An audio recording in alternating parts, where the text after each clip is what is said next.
Hello, my friends, and welcome back. Thank you very much for being with me again today.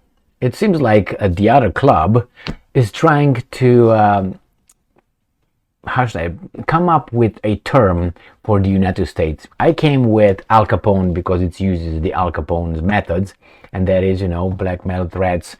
I place you over here, then I come to ask for a favor and all that, and then I send my guys with a Tommy gun to take care of stuff, and I'm innocent.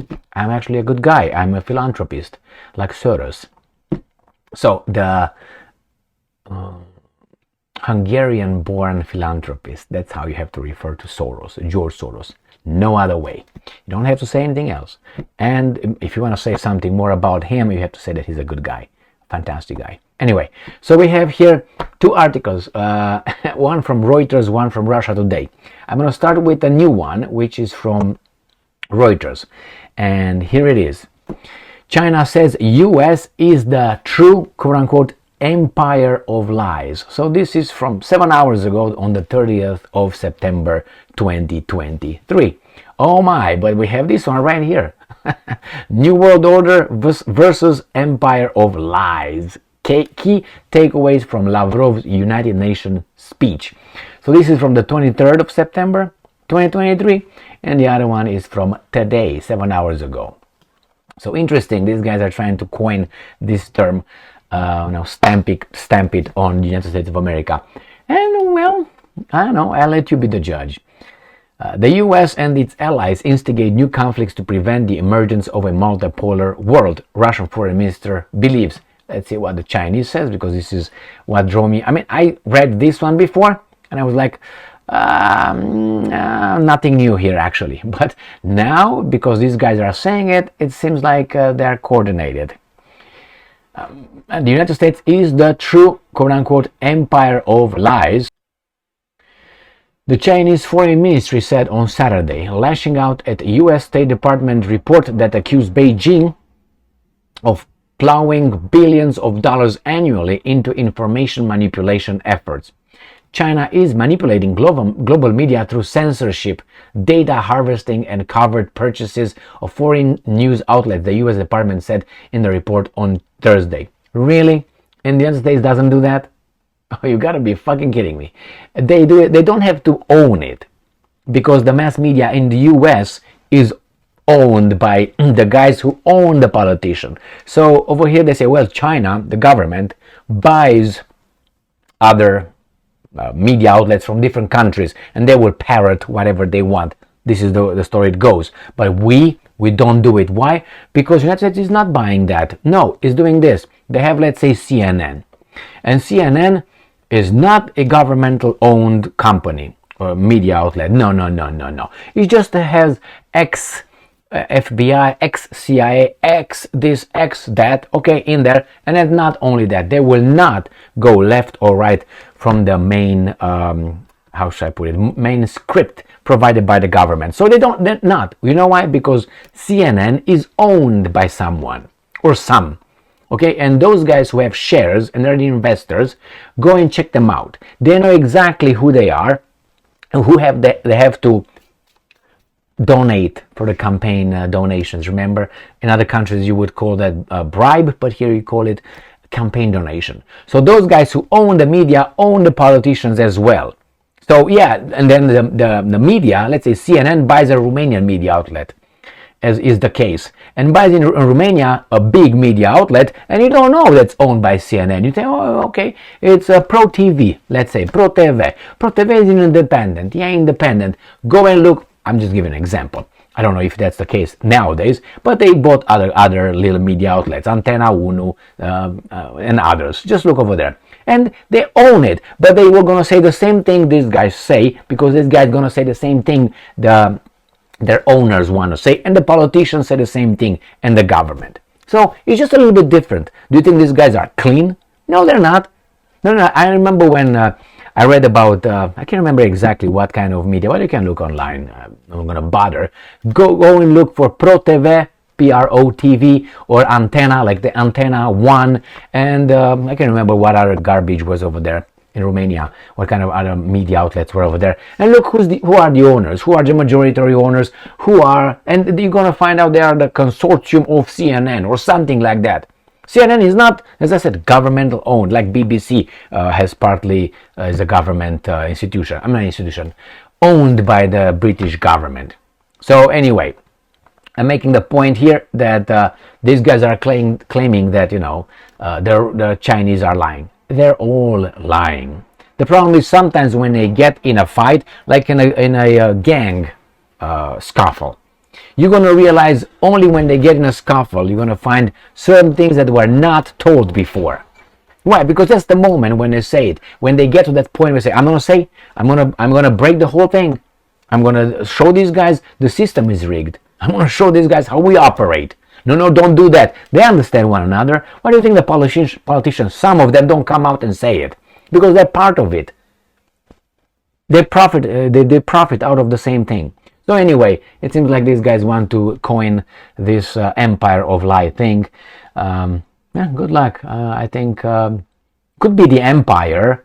I remember someone, I can't give you the name, he used to work in the security service in Romania, and he said that the American media or the American government lies the most, more than anybody else. And I was like, you just don't like them because whatever, you were a communist and all that. And they said, well, you're gonna find out. And he was right. They have the biggest megaphone and they have the smartest methods of mass manipulation, opinion making methods. But they don't need to go that smart anymore, because the population of the United States, even though supposedly they're more educated, actually they have less knowledge and critical thinking. I went here to college, United States of America, and they kept almost in every social science class that I took over there in the curriculum said putting an accent on critical thinking. Bull fucking shit, critical thinking. They say it. They let you talk and then they teach you whatever they need to teach you. That's how it is. In Romania, in the communist times, they didn't even let you talk about it. Here, they let you talk. So the result is the same. They're not going to change anything. Yeah, say it, Emily. Okay, and this is how they would deal with you. Interesting point of view. Next, you. That means, you had your say. You will not change anything. We will not change anything. I'm going to teach the class the same I did for the past 5 or 7 days until I was, I got the tenure. If I don't, I'm going to pay a little bit more attention for a little bit longer. Once I get the tenure, you guys. That's what it is. And over there in Romania, it was not like that. They will not let you talk. And if you will talk, they will get you, they say, who the hell are you to talk? What do you think? You're smarter than whatever, that critic or that intellectual or that whatever? It was a different take. And the result was the same. We don't care. So here they don't have to do it. Here I think 1/3 of the adult population has a college degree. If you talk to them, we're intellectuals. No, you're not. You're not. You just passed some test, very easy test.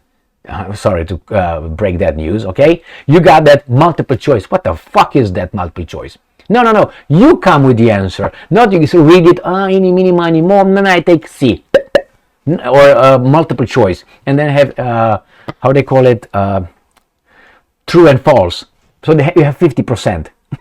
What the hell is that? This I never had a multiple choice or true false questions in my fucking life. In college in Romania, in high school in Romania, in never, ever. That's garbage. That's the easiest way to retrieve your fucking information. If you have, or you can guess. But here, 98% of the tests I took were multiple choice.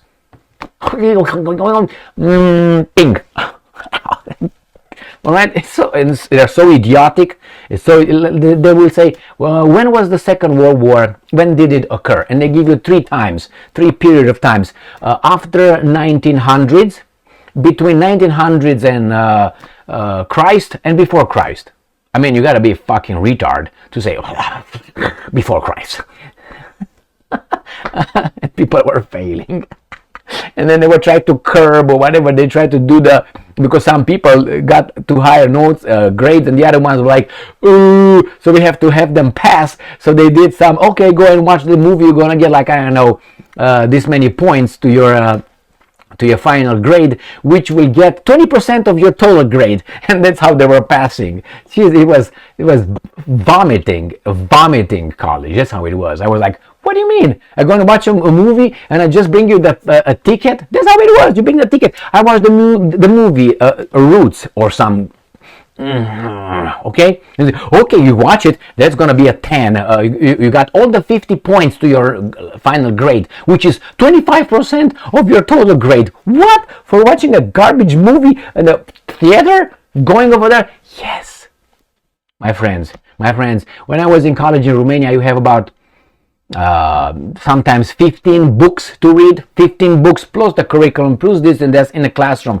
Here I got no more than 2 each class. You know how they did it? They say you got to read this book. All right, you want to read, let's say, this book. This is American Theocracy. Okay, you got to read this book, Kevin Phillips.